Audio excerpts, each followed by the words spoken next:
Jana nilikuwa nimelala bwana. Yaani usiku wa kuamkia leo. Usingizi umekataa. Yaani kila nikilala naamka ni mawenge sielewi. Saa 8 hivi. Nashangaa simu yangu inaunguruma mwanangu. Kuangalia hivi. Namba hiyo inaanzia na 05. Kwanza nikajiuliza huyu nani?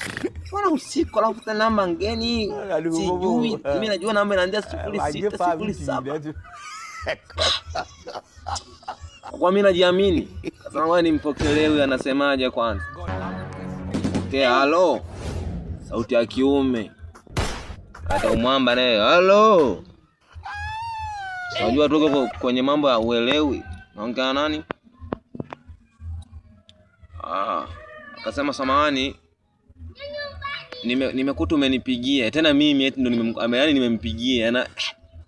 Sasa nikasemaje? Mimi sijakupigia, wewe ndo umenipigia sasa hivi. Mimi nimekupigia. Sasa sikiliza nikuelekeze. Unaona? Kwenye kunielekeza akawa anaongea vitu ambavyo mimi sivielewi, sio ilikuwa anaongea lugha gani. Nikawa tunasikia hivi zuru vya hiyo na wanaongea ni joro wageni muhira orofa wikaye. Sasa nikashinda kuelewa sasa. Mwanangu mimi nikashtuka. Kwenye kushtuka hivyo.